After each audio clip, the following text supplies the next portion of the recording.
Alexandre Rampinelli! Emílio Santana! E aí? Boa tarde! Eu dou a música, você dá o artista. Porra, eu errei da última vez. Eu vou arriscar. Isso é Prince, né? Isso é Prince! Olha esse balanço, esse swing que às vezes parece uma guitarrinha. Tem uma hora do Jorge Benjor. O Emílio está em cima da mesa, rebolando e se remexendo. Cara, e falar do Prince, que é um cara extremamente sem igual na história da música, um gênio que não se coube em si, infelizmente, como alguns gênios, deteriorou, se autofagou, né? A genialidade fez ele se autofagar, mas fica uma obra maravilhosa para quem gosta de música, quem gosta de guitarra, multi-instrumentista, né? Sim. Ele gravava todas as tracks de guitarra, bateria, teclado, contrabaixo, e depois a banda só excursionava. Ele, Lenny Kravitz, alguns fantásticos aí. Alguns raros, eu vou dizer. Uns muito raros, né? Muito raros. Uns caras que se destacam, se diferenciam demais. Hoje... Assunto de hoje. Hoje nós vamos voltar lá no 1900 no primeiro episódio, no segundo episódio, num episódio que a gente falou aí, quarto episódio, a gente falou da gente. Isso. E a gente falou das nossas histórias pregressas, falamos um pouco, né? Aqui a gente nunca fala tudo, embora eu gaste muito tempo, não fala tudo. A gente falou das nossas histórias pregressas como atletas. Isso. E você mencionou da sua história como atleta de BMX. E falou que o motivo que você parou o BMX é porque a galerinha tava usando o bagulhinho. Uns negocinhos esquisitos. E hoje a gente vai falar de bagulhinho no esporte, Aí sim. que torna o esporte esquisito. Lá em 1985, 86, 87, na época de bicicross, o pessoalzinho usava uns trequinhos ilícitos e isso me incomodava e me deixava ruim, mal. Eu falei, isso não serve pra mim não. E isso me afastou, cara. O pessoal usava uns negócios e ia pra pista. E eu chegava no start, na hora de largar, olhava pro lado, o cara tava com cara de psico. Aí você fala, porra, meu. O cara, se tiver que me matar aqui por causa de uma medalha, o cara vai me matar, vai me derrubar, velho. Aí vai saber o que vai fazer. A gente entender que, por exemplo, o esporte, diferente da corrida, né? Nesse sentido, o esporte como BMX é um esporte radical. Sim. Ele precisa necessariamente de concentração e ele precisa de um pouco de medo e um pouco de audácia, que dialogam entre si. Se você vive no medo, você não consegue. Não faz. Se você viver só de audácia, você morre. Você morre ou Sim. você mata É isso. o cara do lado. Então, precisa ter o equilíbrio. O que acontece? O pessoal começa a tomar um negocinho para tirar o medo. São os estimulantes do sistema nervoso central. Ele aumenta a estimulação do sistema nervoso central, diminui o medo e aí se acha mais audaz. Honestamente, sério mesmo, abrindo o coração, momento coração, isso me assustava. Mas porque tem que assustar, você tava com o seu medo tava na pauta. Porque olha só, você já ia largar no start de frente, né? Você larga o start de bicicross é mais alto, justamente para você embalar. Então você tem vários momentos ali que podem dar errado. Então você está com a mão no freio, travado na bicicleta, o cara solta o start, você tem que ter um time muito bom para sair e sair bem. E já dá um mergulho. E para ficar no lado certo da curva. Se você tiver, no caso da pista onde eu estava, normalmente era uma curva, logo o primeiro obstáculo. Então você tem que estar muito bem posicionado para fazer a curva. Quantos caras disputando a curva? São 5, mais você 6. Então são 6 cabeças fazendo isso. Quando o primeiro obstáculo é uma rampa, porra, você tem que estar exatamente na cabeça, onde você vai sair do chão, a sua posição no ar e onde e como você vai bater na recepção. Pô, cara, você tem essas preocupações naturais ali. E se você tiver que se preocupar com o cara do lado, que ele não vai te respeitar de jeito nenhum como atleta, como parceiro de profissão, enfim. Como ser vivo ali do lado. Exato. Cara, isso me preocupava demais. Isso me assustava demais. E isso me desmotivou muito. Eu passei a fazer algumas vezes depois, mas sozinho. Pegava a bicicleta e ia pra pista, sozinho ou com mais um amigo próximo. Ia lá, brincava, andava na pista, beleza. Mas competir... Para alinhar, para competir com a faca no dente, ficou difícil. Não rola não. Isso tornou o esporte esquisito para você, né? Absolutamente. Tanto é que eu desfiz a bicicleta que eu tinha, montei outra para o freestyle, para manobra de chão e para manobra no half pipe. Então a gente, toda vez que está envolvido a administração de substâncias com o esporte, a gente torna o esporte um tanto esquisito em vários aspectos. Por exemplo, vamos no mais corriqueiro? Medicamento. Medicamento, por quê? Porque um dia você está bem, no outro dia você tem uma dorzinha. E aí, o que você faz?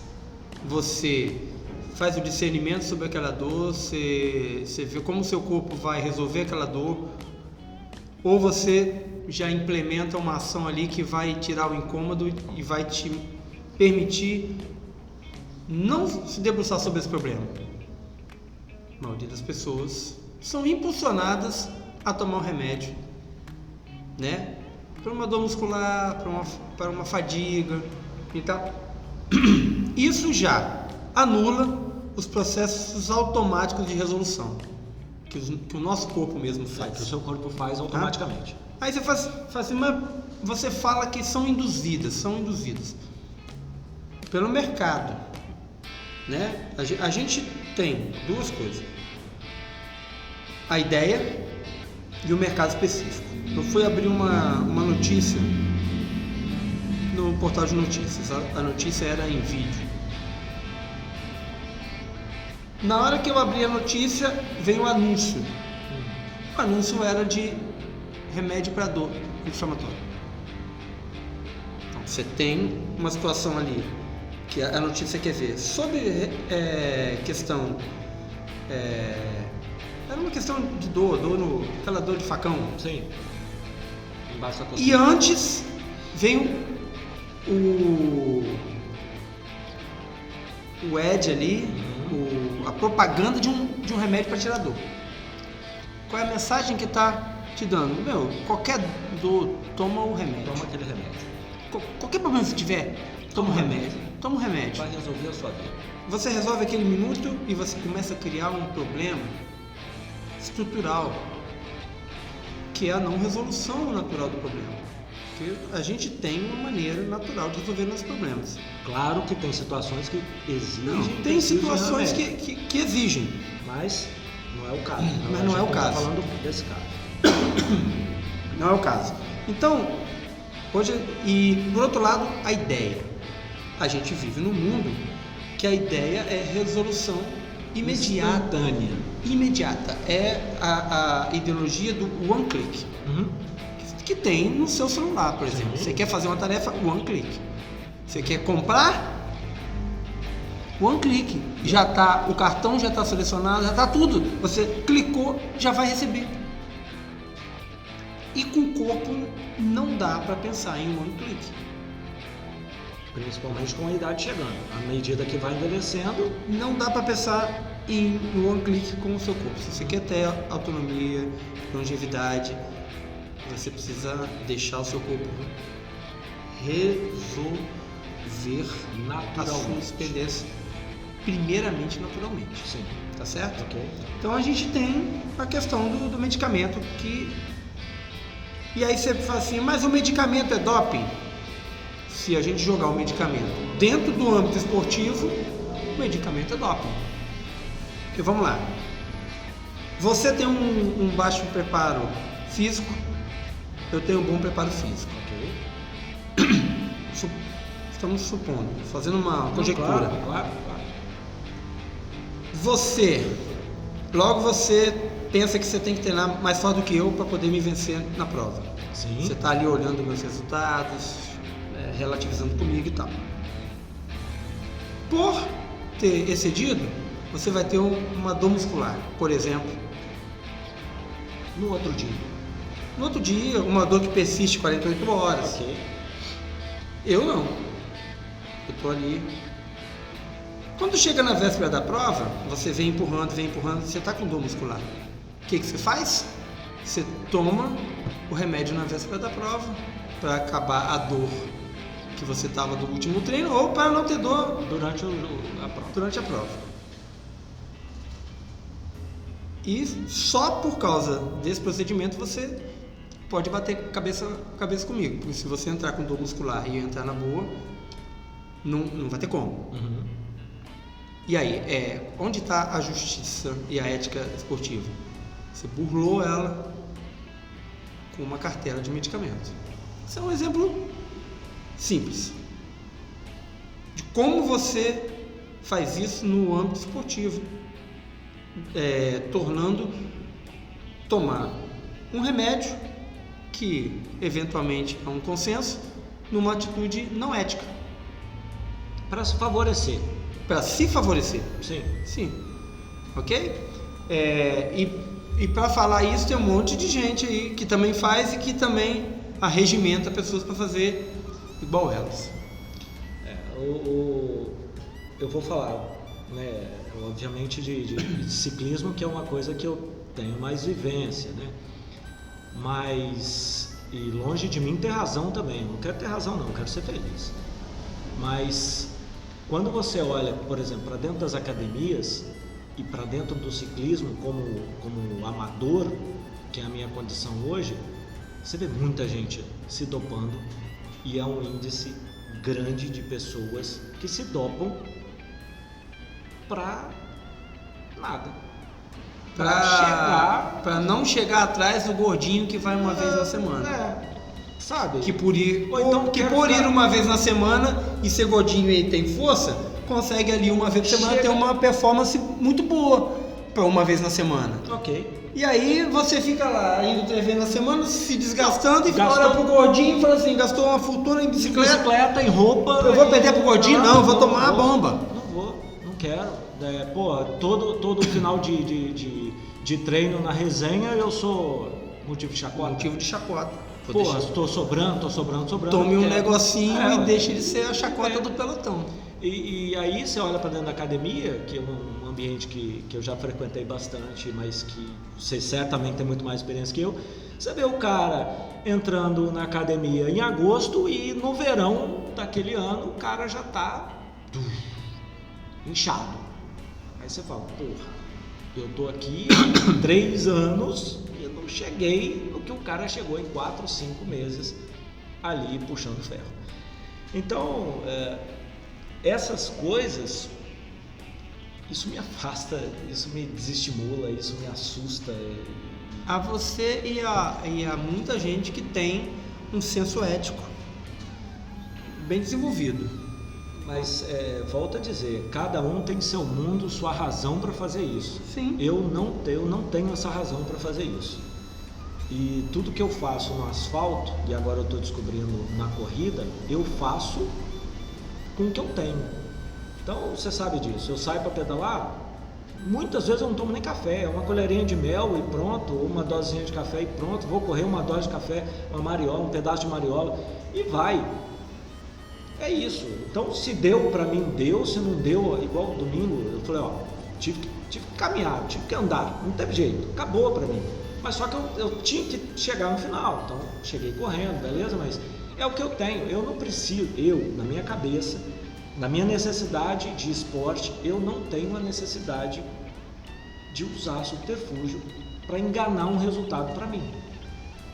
Então não adianta, eu não vejo na minha cabeça honestidade o suficiente para chegar e falar assim, porra, ganhei a prova, beleza, agora deixa eu tomar os meus pós-treinos de alguma forma, não tem nada contra, enfim, quem faz, mas tomar aquele monte de coisa que vai fazer com que você se recupere rápido para estar inteiro para a próxima corrida, para a próxima coisa. Não é para mim. Não é para mim. A prova que eu fui fazer em Domingos Martins, em Pedra Azul, no mountain bike que eu fui fazer, 51 km, poxa, o cara tava do meu lado, eu tava tomando um café com um pãozinho e um pão na chapa, tava tomando um cafezinho antes da prova, 51 km de prova, o cara sentado na mesa do meu lado, ele abriu um potinho, 6 comprimidos coloridos, eu não faço ideia do que seja aquilo.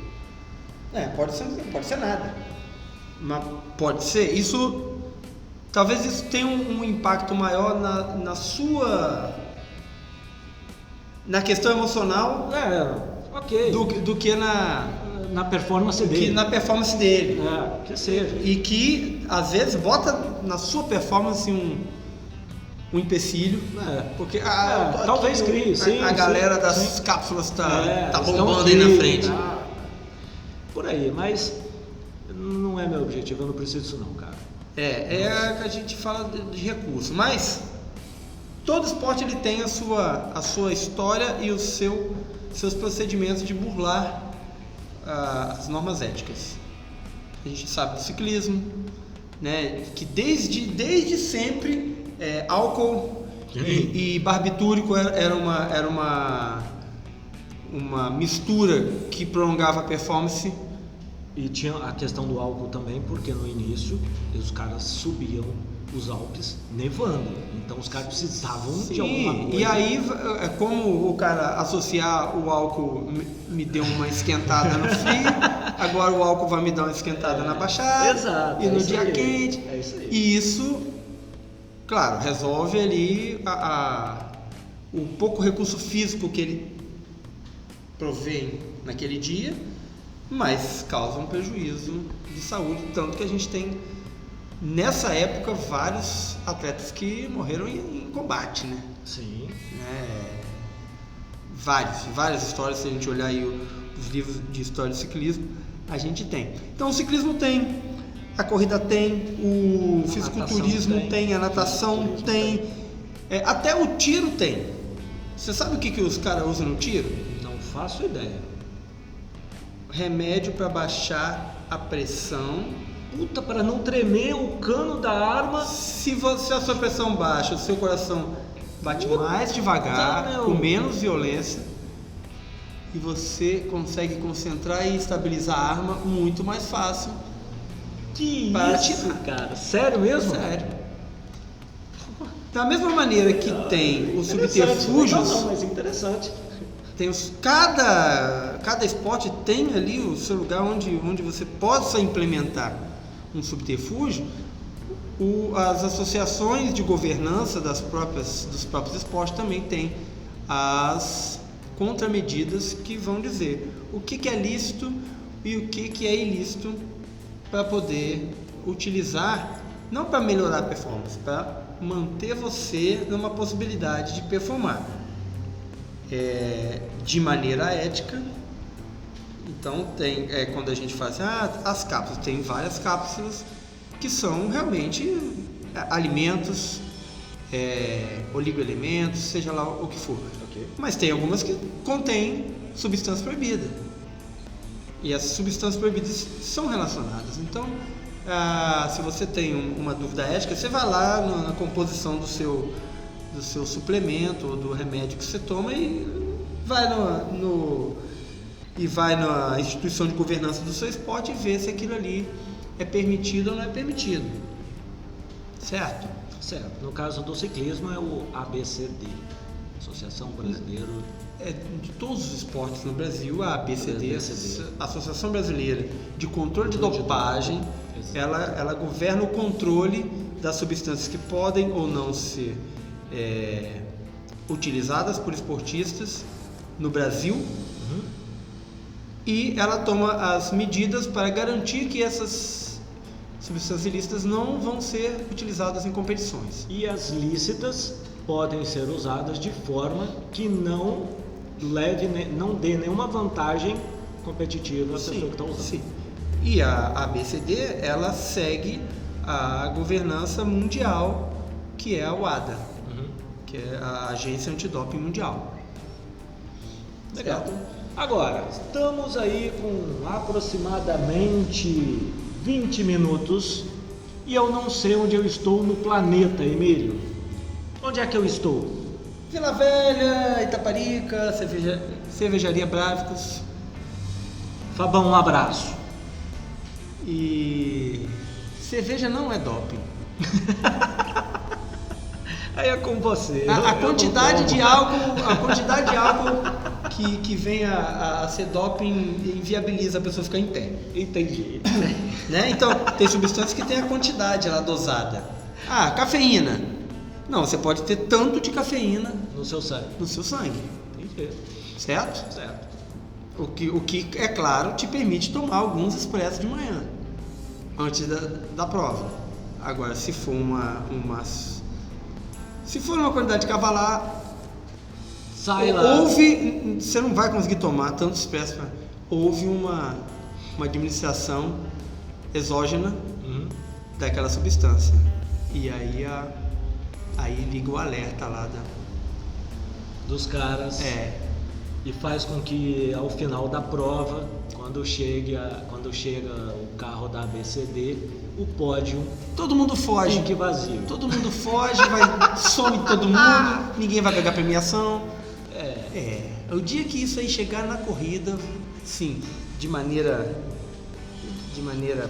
ostensiva, vai ser um problema, porque muita gente Me corrija se eu estiver errado. Muita gente está usando substâncias que são relacionadas como proibidas. Me complemente. Eu acho que foi isso que aconteceu. Digão, ele terminou um Ironman, foi um Ironman que ele terminou em quarto, aí foi pego alguém. Não sei a colocação. E aí ele acabou pegando o pódio, acho que ele terminou em terceiro, e aí o segundo foi pego no doping, e aí ele foi elevado ao segundo colocado na prova. Acho que foi isso que aconteceu. A prova internacional. Elaine aqui de Vila Velha também, na maratona em Salvador, tinha sido o quarto colocado. Uma das que foram para o pódio foi pega no doping. Depois de uns 6 meses ela recebeu a premiação e a reclassificação referente a... O Digão foi um triatlon. Acho que foi Ironman, não sei. Ele está fazendo fora, Ironman. ele participou fora, não lembro qual país que ele participou, mas que ele tinha ficado ali e ganhou uma posição no pódio por causa de segundo colocado ter saído com doping, pego no doping. Sabe um negócio que tá pegando bastante? Essa coisa aí de equilíbrio hormonal, que é feito por alguns médicos. Isso aí, se bater o xixi no doping lá... Muda a corzinha na hora. Não, vai ficar um tempão sem correr. Aí vai ter que escolher, ou faz a harmonização hormonal, ou corre na prova, senão vai ficar só correndo na praia. Vamos lá. Não tenho conhecimento, você vai me corrigindo e me complementando. À medida que a gente vai ficando mais velho, alguns hormônios do nosso corpo vão diminuindo, certo? Mais ou menos. Mais ou menos. A produção hormonal é feita por demanda. Ok. Principalmente por demanda. Se você diminui a demanda fisiológica, ela diminui a produção hormonal. Então, me esclareça. A idade não é completamente mandatória sobre isso. Tá, joia. Mas a demanda sim. No episódio passado, a gente falou de autonomia. Então, minha autonomia é 200 km pedalando no ritmo, enfim, 200 km de autonomia. O hormônio teria alguma função ou algum impacto na minha autonomia ou não? Qual hormônio? Não, enfim. Aí eu não sei, porque não domino, mas teria algum, então deixa eu mudar a pergunta. Teria algum que mudaria a minha autonomia? Vários. Além do meu pãozinho na chapa de manhã com café, para uma prova Tem, de 200 km? tem vários, por exemplo, hormônio. Tem vários hormônios que a gente produz por demanda quando você treina. Hormônios que vão te fazer descansar, hormônios que vão regular a reconstrução muscular, hormônios que vão coordenar seu sistema energético intracelular, hormônios que vão agir na sua troca de gases lá no pulmão. Então, tem vários hormônios que podem, só de hormônio, que podem utilizar. Esses hormônios são veiculados por coenzimas, né, na hora de funcionar. Se você tem falta de coenzima, e aí são outras substâncias que você vai produzindo à medida que vai necessitando. Isso. Se você entenda que nem sempre a administração ela tá referente a uma demanda que você não tem. Tá. Esse é um dos grandes problemas de administração de drogas no esporte, porque você segue receitas pré-estabelecidas de ouvido, né? Páginas de internet que não vão atuar naquilo que você tem carência. Que um amigo usa. Cara. Que um amigo toma. Assim como as pessoas copiam o treino pelo Strava, copia o esquema hormonal do cara que usa, copia o esquema nutricional de não sei quem. Só porque ele está se saindo bem naquela parada, ele tenta aplicar aquilo ali para ele.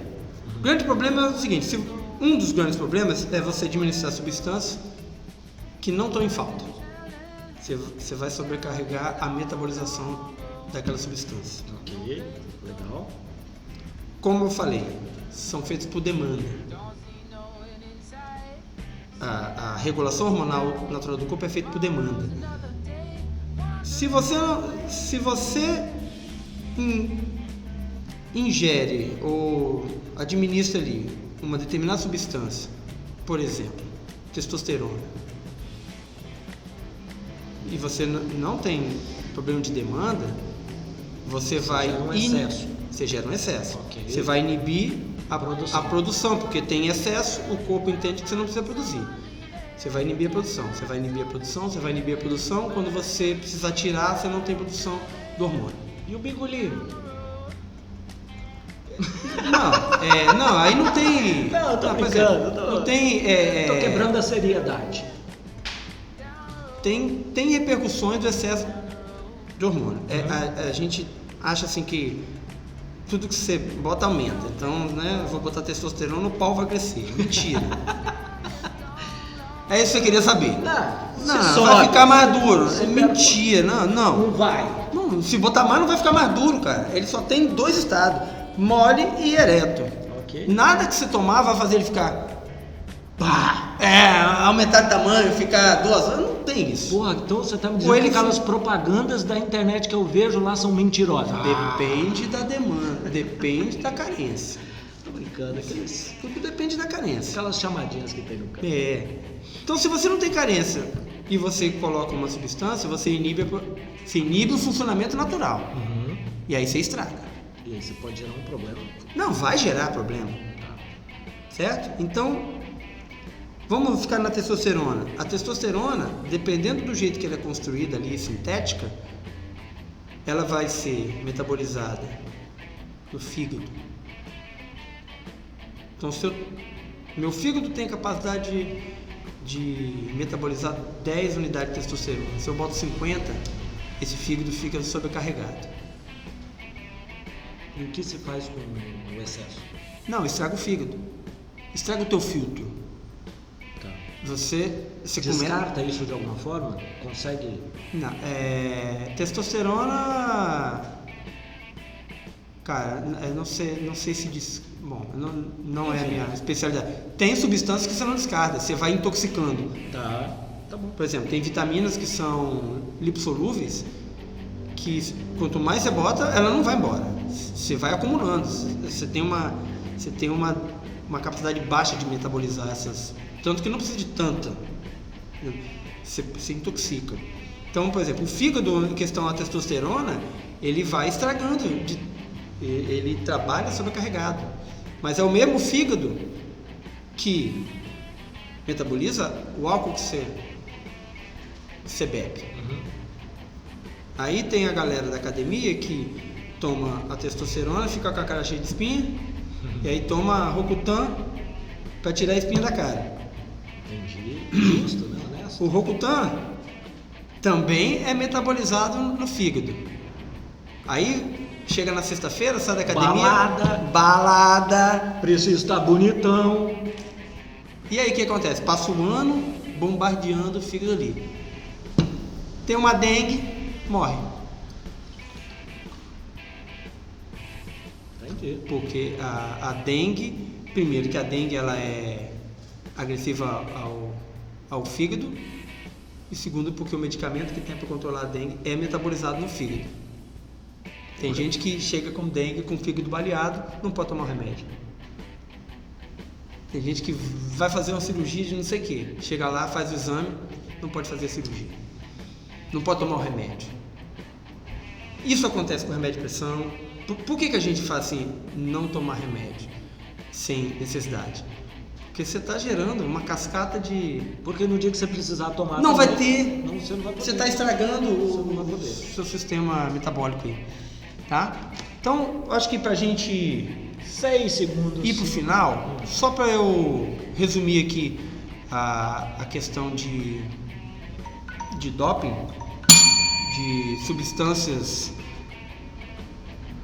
exógenas que podem ser mal administradas, tem relação com o esporte. A gente tem os estimulantes do sistema nervoso central, desde o excesso de cafeína, taurina, a várias substâncias que são e que muitas vezes estão no seu pré-treino, que é para dar disposição. Sabe o pessoal viciado em disposição? Rangendo o dente, esbugalhando o olho? Cara, tem um estrago aí com relação a isso, de coração e de funcionamento neuronal grande.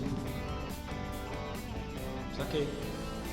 Tem os depressores do sistema nervoso central, que são aqueles que baixam, que são o contrário, que baixam a atividade nervosa, diminui o fluxo de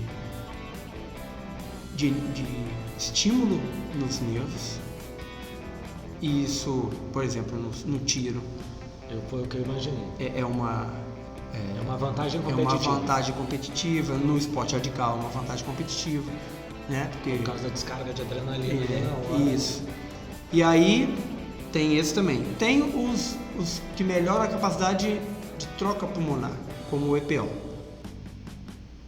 Famoso aí na corrida e no ciclismo. Que ele faz? Ele aumenta a sua capacidade de trocar sangue lá para o oxigênio. O gás carbônico, ele faz seu pulmão trabalhar 1000 vezes. Mas o que é o EPO? É um remédio para câncer. Porque você vai definhando, sua capacidade pulmonar cai, vai começar a dar baixa pressão pulmonar, baixa pressão arterial, sobrecarga do coração. O que o remédio faz? Te devolve capacidade pulmonar, te estabiliza a capacidade do coração, você não vai ter uma sobrecarga. Você usa um remédio de câncer para poder melhorar a sua função performance isso. na pista. Entendi. Então tem esse que melhora a função respiratória. Tem aqueles que têm ação no músculo, com aumento de trabalho muscular ou de tamanho muscular, aumento de trabalho, aumento de tamanho, que estão relacionados diretamente à potência. Certo? E temos os medicamentos, fármacos, que tiram você de situações onde você não conseguiria performar e te devolvem milagrosamente a situação de performance. Tá? Se a gente pensar, por exemplo, que Mauro Image foi suspensa por causa de uma pomada que ela usou na cutícula para acelerar a cicatrização. Tá certo? Ia mudar o resultado dela lá no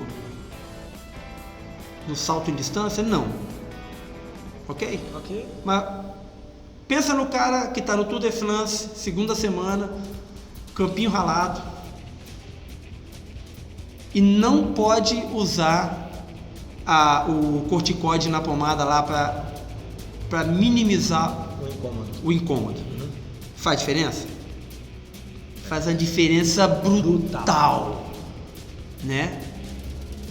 E coloca o cara em condição de largar no outro dia após dia, e coloca o cara, né? Então tem essas condições.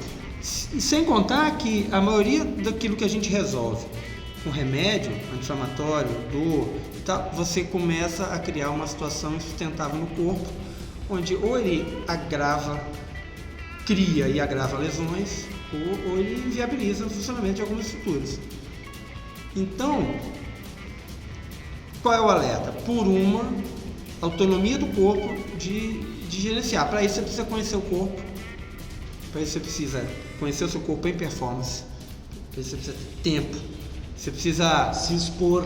Precisa se expor, mas precisa também entender o tempo das coisas acontecerem. Para você não exagerar. Eu falei no episódio retrasado que eu não fiz um aumento expressivo de treino de velocidade para poupar a minha estrutura física.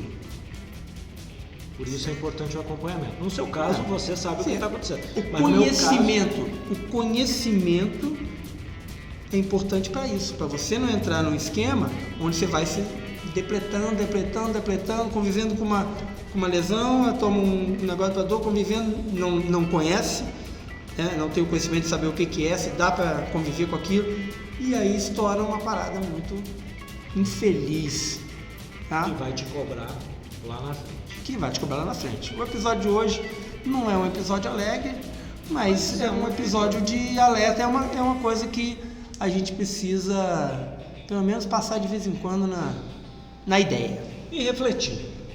Tá bom? Tá bom. Ó, barulhinho de caneca. É isso. A vida é uma corrida. Bora pro próximo. Bora pro próximo.